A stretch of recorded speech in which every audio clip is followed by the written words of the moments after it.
हाय। आज इस वीडियो में बात करेंगे about Spearman's coefficient rank correlation when ranks are not given.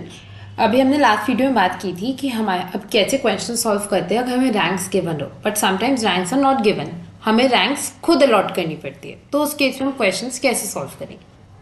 हम डायरेक्टली क्वेश्चन पे चलते हैं, because the only difference in this question and जो हमने क्वेश्चन लास्ट वीडियो में कवर किया था विल बी कि उसमें हमें रैंक्स गिवन थी।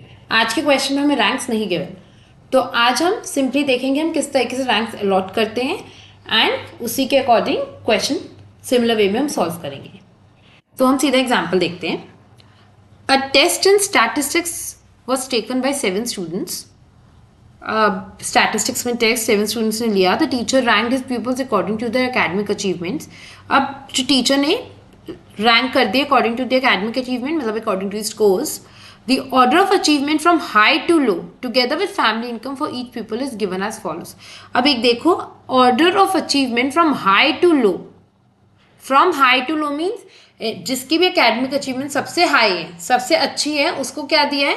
सबसे फर्स्ट नंबर पे उसने उसकी हमें इनकम लिख के दी है।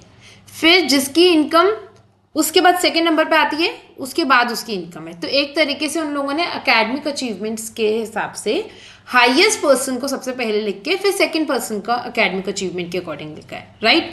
तो इसका मतलब उन्होंने academic achievement high to low में हमें दे दिया है। For each people is given as follows: Rai ₹8700, Bhatnagar 4200, Tulli 5700, Desai 8200, Gupta 20000, Chaudhary 18000 and Singh 17500। Compute the Spearman's coefficient of rank correlation between academic achievement and family income. हमारे पास दो वेरिएबल है, एक तो family income, let's suppose y, and academic achievement जो है हमारा वो क्या वेरिएबल x। अब हमें इनके बीच में क्या निकालनी है? Correlation coefficient. कोरिलेशन कोफिशिएंट का पहले फॉर्मूला क्या होता है? Correlation coefficient of rank correlation is 1 minus 6 sigma d square upon n into n square minus 1। अब हमें ये सारी इन्फॉर्मेशन चाहिए, राइट। सबसे पहले अब क्वेश्चन हम लिखना शुरू करते हैं। Test and statistics was taken by 7 students. 7 students मतलब हमारा n क्या है? 7। तो इसका मतलब हमारे पास एक इन्फॉर्मेशन आ गई है that n is 7। Okay, so now लिख लेते हैं इसको भी।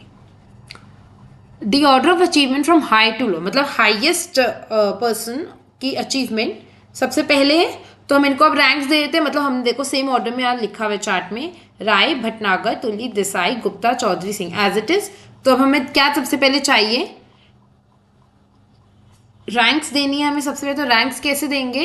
एकेडमिक अचीवमेंट की रैंक्स तो ऑलरेडी हमारे पास है ही ना, क्योंकि उन्होंने इस ऑर्डर में ही लिखा हुआ है, मतलब 1 2 3 4 5 6 7। अब हमें नेक्स्ट क्या देंगे? Rank in family income. अगर रैंक इन एकेडमिक अचीवमेंट को हम क्या ले लेते हैं? R1, फैमिली इनकम को क्या लेते हैं? R2। अब फैमिली इनकम की रैंक्स का अब ये देखो, क्योंकि हमने एकेडमिक अचीवमेंट में सबसे हाईएस्ट जिसका अच्छा स्कोर था उसको हमने रैंक 1 दिया है, तो इसका मतलब फैमिली इनकम भी जिसकी हाईएस्ट होगी उसको रैंक 1 देना है ना, because this is the rule कि हम जब दो वेरिएबल्स में जब भी हम रैंक कोरिलेशन कोएफिशिएंट निकालेंगे, हमें जो उनको ऑर्डर देना है, वो जो हमें रैंक्स देनी है इन सिमिलर ऑर्डर देनी है, या तो असेंडिंग या डिसेंडिंग। तो यहाँ पे हम हाईएस्ट टू लोएस्ट दे रहे हैं, तो यहाँ पे भी हम हाईएस्ट इनकम को रैंक 1 देंगे। तो हाईएस्ट इनकम किसकी है? गुप्ता की 20,000, उसको हमने दिया रैंक 1। फिर है चौधरी की 18,000, उसको दिया रैंक 2। फिर है सिंह की 17,500, उसको दिया रैंक 3। नेक्स्ट है राय की, उसको दिया हमने रैंक 4। फिर है देसाई की रैंक 5। फिर है तुली की रैंक 6। फिर है भटनागर की रैंक 7। अब हमारे पास रैंक्स आ गई है, हमें क्या चाहिए नेक्स्ट? डी। हमने फॉर्मूले में चेक किया, अब सिमिलर तरीके से हम क्वेश्चन सॉल्व करेंगे। हमने फॉर्मूले में चेक किया, तो फॉर्मूले में क्या दिया हुआ है? डी। तो हमें डी निकालना है ना। ओके, सो डी कैसा होगा? डी होता है हमेशा हमारा रैंक 1 माइनस रैंक 2। ये डी निकालने के बाद हमें क्या चाहिए होगा? D square. अब डी निकाले सबसे पहले हम लोग, क्योंकि क्वेश्चन को फॉर्मूले के अंदर लिखा है ना डी स्क्वायर, तो हमें सबसे पहले R1 माइनस R2 करना है। 1 minus 4 minus 3, 2 minus 7 minus 5, 3 minus 6 minus 3, 4 minus 5 minus 1, 5 minus 1 is 4, 6 minus 2 is 4, 7 minus 3 is 4। Right. हमारे से क्या आ गया, डीज आ गए। नेक्स्ट अब हमें क्या निकालना है, डी स्क्वायर। अब डी स्क्वायर क्या होगा, इनको स्क्वायर करना सीधा। -3 square is 9, -5 square is 25, -3 square is 9, -1 square is 1, 4 square 16, 4 square 16, 4 square 16। हमें क्या चाहिए next, summation D square. Summation D square हम इन सबको ऐड कर देंगे, हमारे पास क्या आएगा 92, राइट। अब हमें क्या करना है, सिंपली फॉर्मूले में वैल्यूज पुट करनी है। 1 - 6 × 92 अपॉन 7 × 7 स्क्वायर -1।